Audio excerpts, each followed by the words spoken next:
I know I'm coming out swinging. I'm coming after you. I know, and this is something.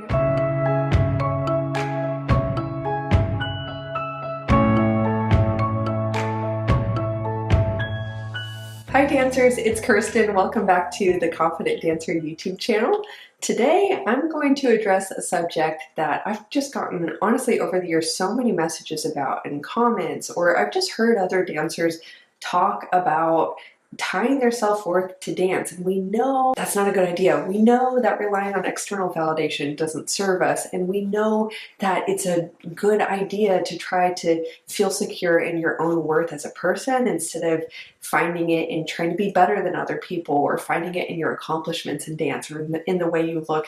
We know this logically, yet it's still such an internal struggle for so many of us dancers. And I would even almost say all of us dancers at one point or another. I don't want to assume, I don't like generalizations so much, but it's pretty normal. So I want to give some tips for that very specifically on how you can start to develop a healthy sense of self-worth as a dancer that is detached from your sense of accomplishments or your skill level or the parts you get. So let's start to talk about that. Tip number one, drop the ego, okay? The ego is that part of all of us, that part of our minds that is motivated to do, motivated to be the best, to rise in the ranks of the social hierarchy and to get validated by other people. The ego fundamentally says you have to be perfect. It says everyone has to like you.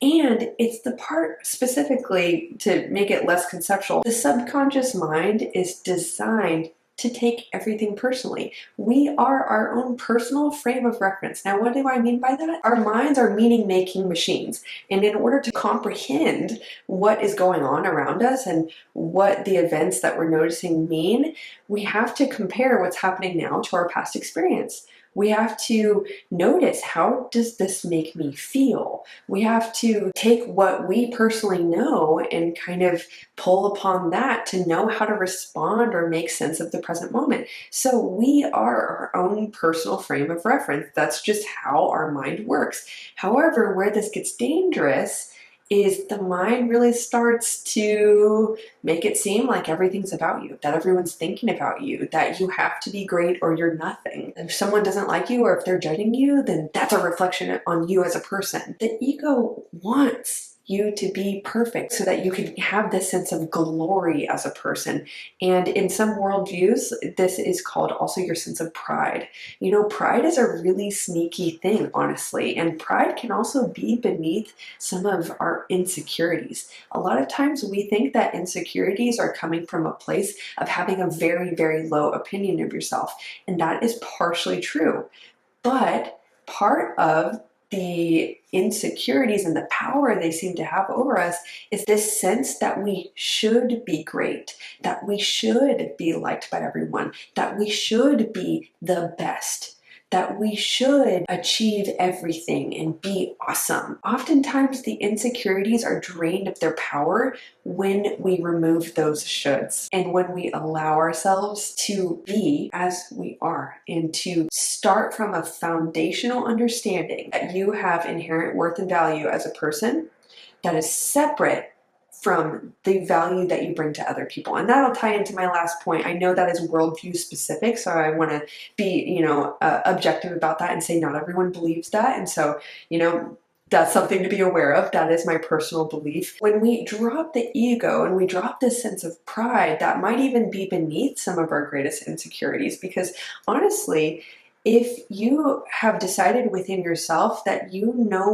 longer are choosing to demand of yourself that you need to be better than most people in order to feel okay, when you drop that condition and you allow yourself to focus on what you are doing and to value your growth, to value the more intangible parts of yourself, to value that you are more than what you do, when you place value in that instead and drop the conditions of all the have-tos that you're telling yourself you have to be, or maybe other people have told you that and you've agreed with it over time, that's understandable. You know, we all grow up and we operate out of the worldview that's been handed to us, and then part of growing older is differentiating from that and deciding what you think about it. I mention all this to say that when we drop the have-tos, like I don't have to be better than other people to feel okay. I don't have to be the best in the room to feel confident. Not everyone has to like me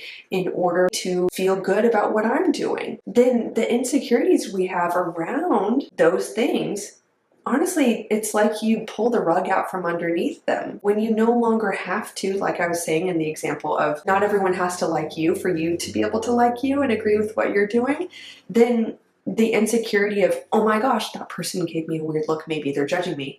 Would that really come up if it doesn't matter to you so much? Just an idea. So I know I'm coming out swinging. I'm coming after you. I know, and this is something I have to check in myself too. And I don't want to say that every single insecurity, by the way, is coming from a place of pride. I'm definitely not trying to say that.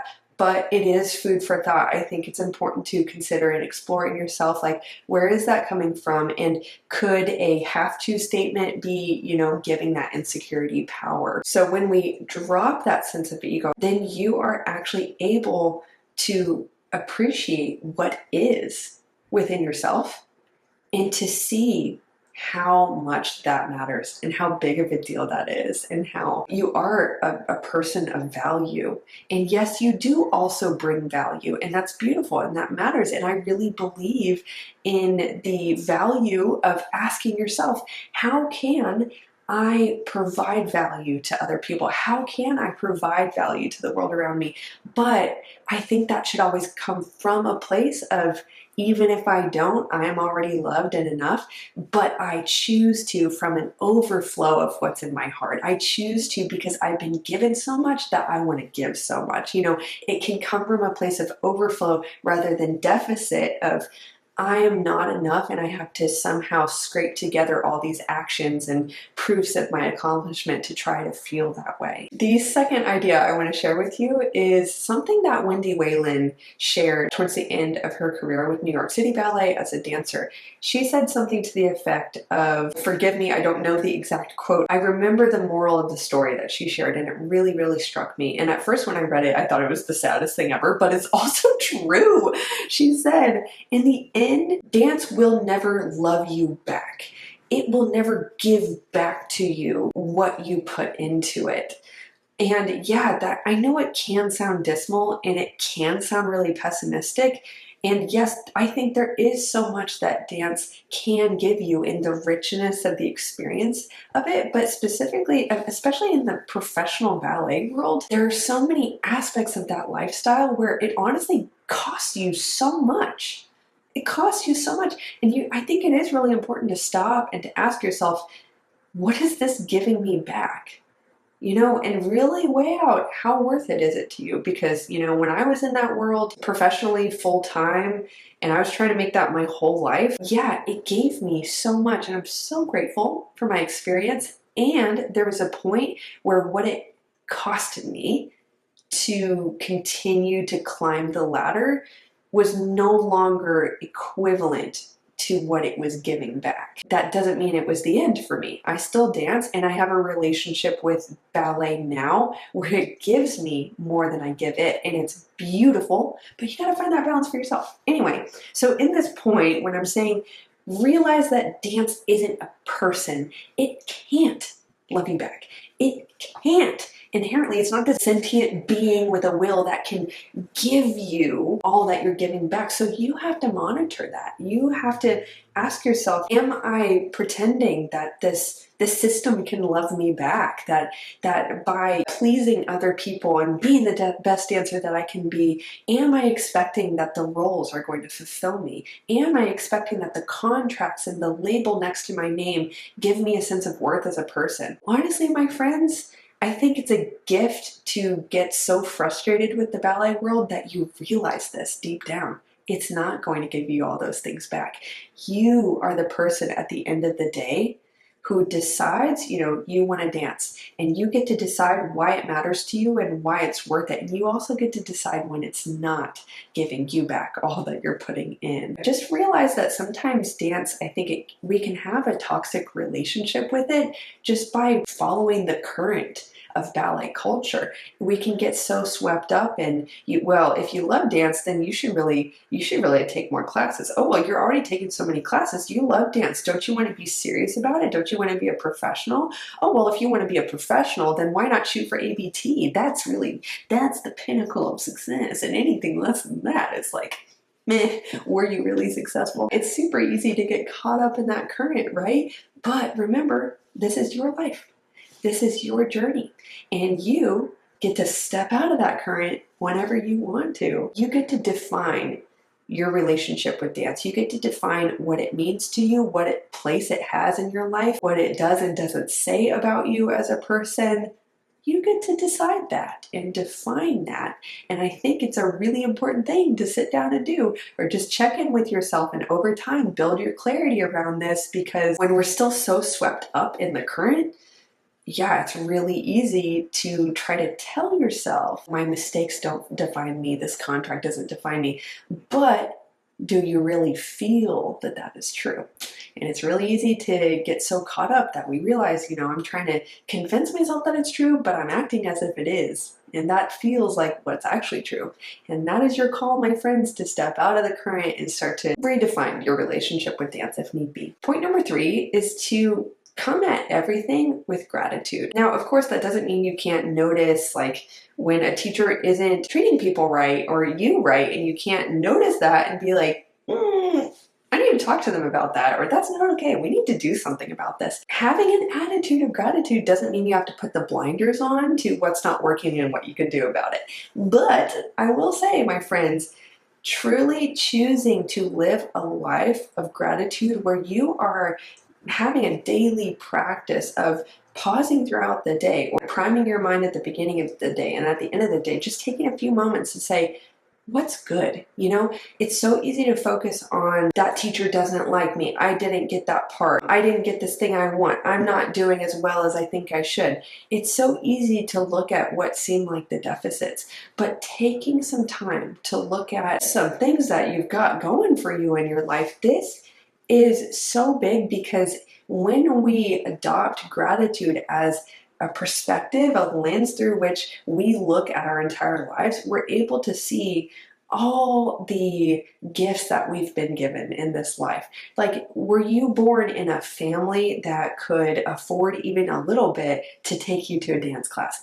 That's awesome. Being born in a country that's not war-torn and has no ballet studios, or, no dance training, or no access to even like food or internet or things like that are, you got to take care of that first before you go to ballet class. Wow, that's such a blessing. Maybe you were born into a family that you can have a parent that drives you to dance class. That's a big deal. The fact that you're even able to do this very optional thing that is just meant to add a sense of enjoyment to your life and expression and beauty. That's so cool, Taking some time to even look at your body, and instead of looking at all the things that are wrong with it, which when we're in that mindset, we can feel like, I'm not worth someone else's time of day, that I'm not a good dancer, I'm not good enough. We can start to really spiral into that. But honestly, having that attitude of gratitude and looking at your body and saying, wow, instead of looking at how many times your body has failed you because you've been injured, I used to be there. You can look at your body in the mirror, and I do too now. And I look at my knee that has gone through so freaking much. And I'm like, even by the age of 24, a doctor said that it was really like I had a 40-year-old knee because I used it so much. Instead of being like, man, knee, can you just get your act together and stop ruining my life? Instead, when I started to realize, wow, I've been so entitled with my own body. I have used the heck out of it, and I expect it to give me more. When's the last time I said, thank you, knee, for jumping up and down hundreds of times a day and bearing, what is it, like studies have shown like 1,500 pounds of force every time you hit the ground? Don't quote me on that, but it's a lot. Wow.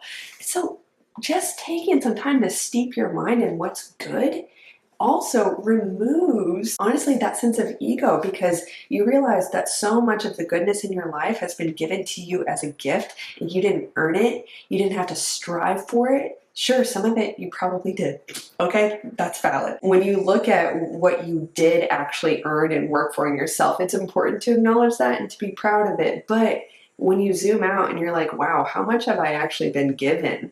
And you choose to be grateful for that, it actually reminds you that you're a part of the bigger web of humanity. That, I believe in God. I believe that there is this loving divine force that is so beyond us and that knows each of us and knows how many hairs are on our head and that created us and made us with love.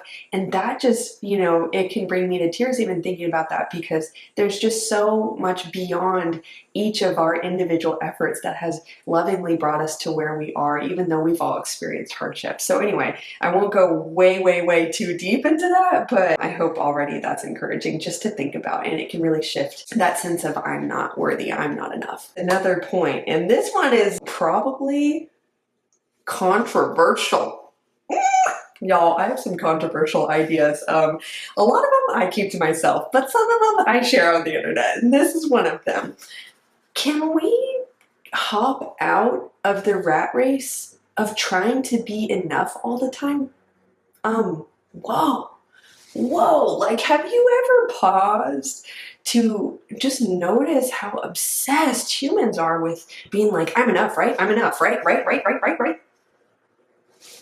What does enough even mean, people? What does being worthy even look like? Worthy of what? I think in the end, we're all wondering, am I worthy of love? That is a valid question. That is something that I think is kind of bred into the human psyche, because we are very intimately aware every day of how we mess up. We're intimately aware of our shortcomings and the things that we know aren't good and should be different about what we're doing or how we can be doing better or whatever. We all see that within ourselves. We witness ourselves more than anyone else on earth.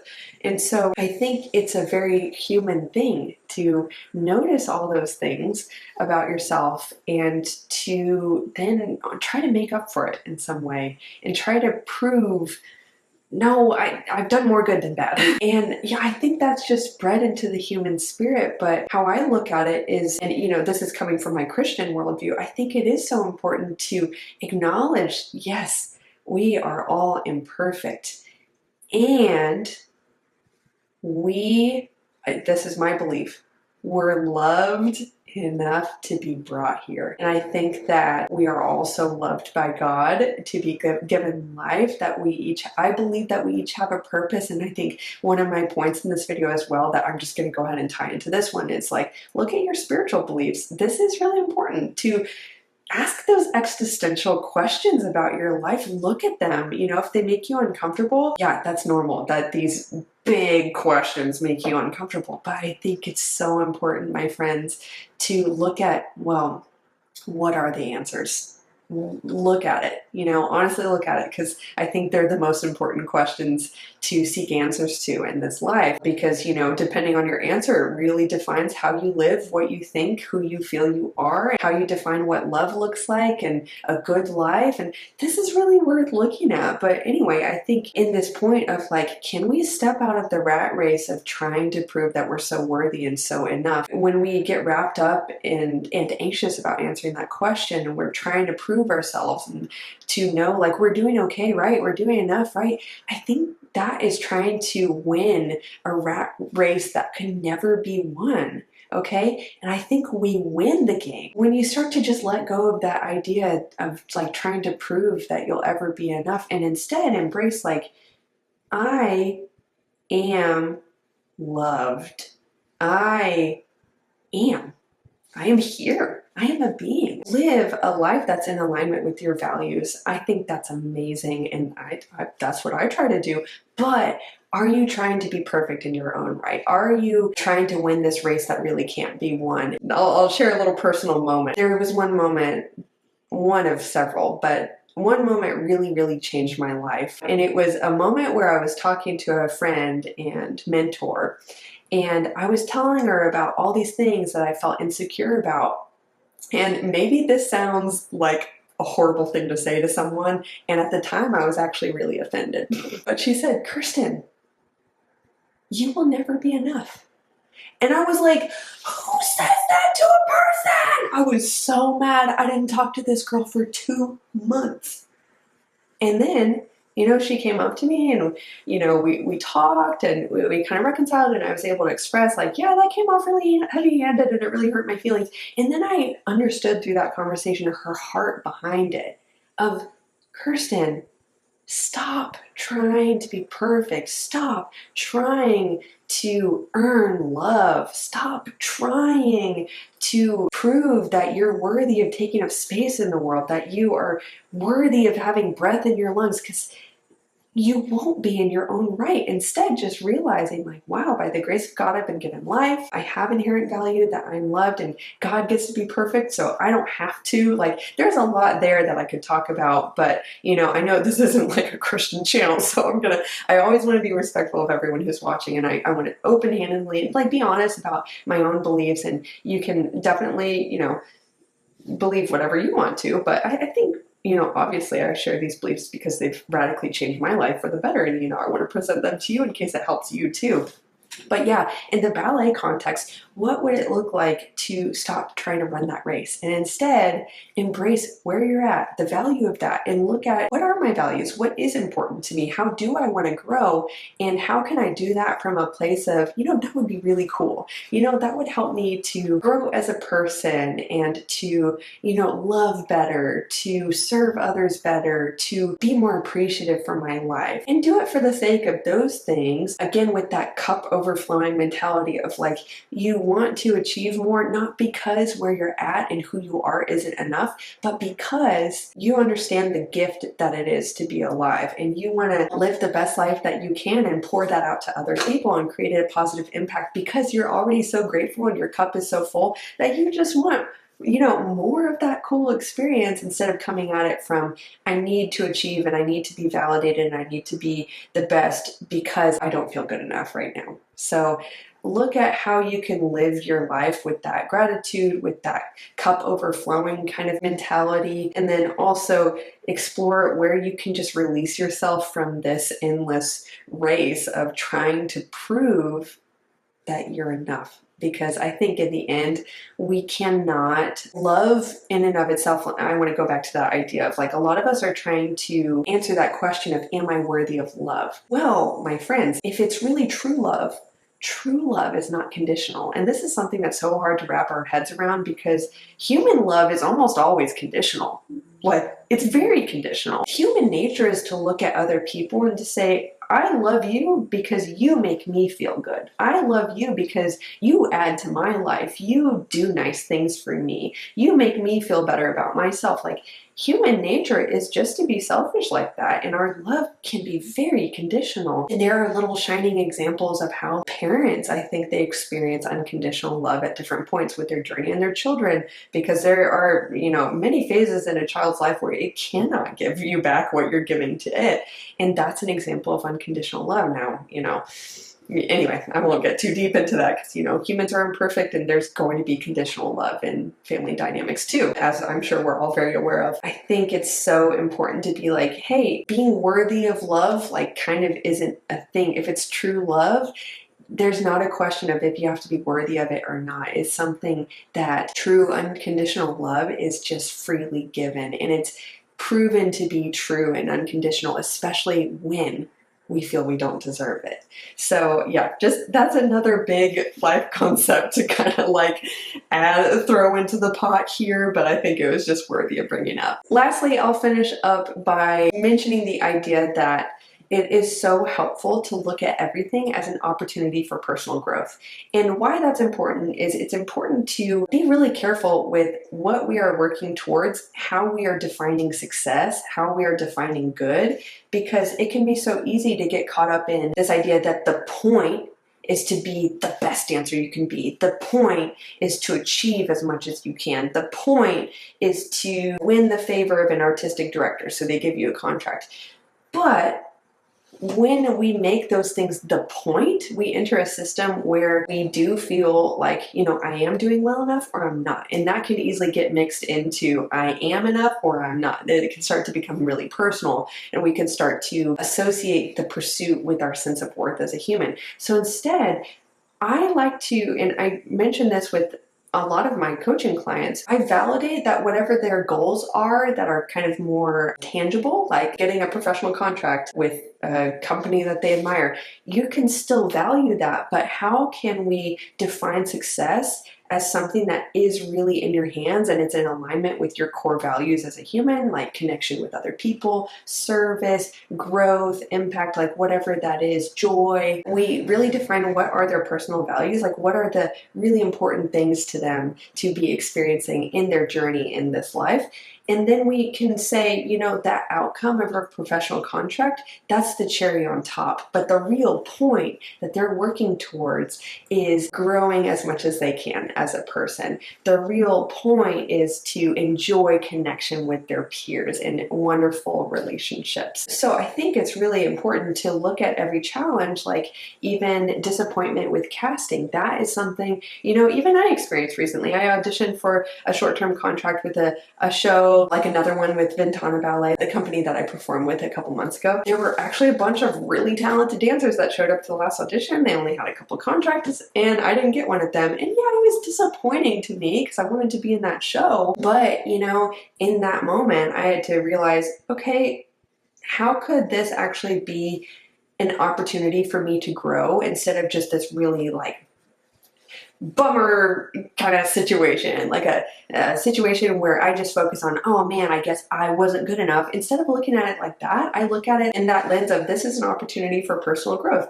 I looked at it as, you know, I think I did really expect that I could just waltz into whatever audition, and I'm really only taking one serious ballet class a week and the rest I'm kind of just like dancing as I teach. And so it was humbling. It was an opportunity for me to practice humility and to say, yeah, I've been kind of, you know, really excited about, wow, I really can get away with a lot, with not a lot of training. But now it was important for me to pause and to be like, okay, it's important for me to be humble and recognize next time I'm going to train a little bit more before an audition. I'm not just going to expect that, you know, I'm entitled to a contract anytime I just show up, or I'm entitled to it because I performed with the company last time. So anyway, that's a personal example. And I think that kind of takes that focus off of I'm not enough, I didn't do well enough, and more onto, oh, this experience that I'm disappointed about or that's challenging me, it has an enriching aspect to it. It is helping me to win in the end. It's not just a lose situation. So my friends, I know this was a long video. I know it included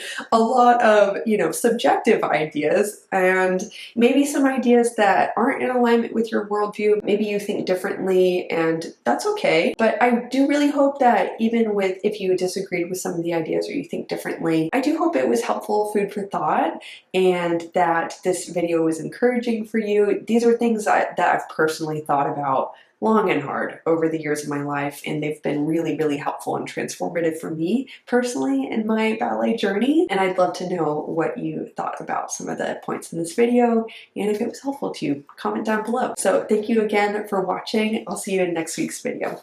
Bye.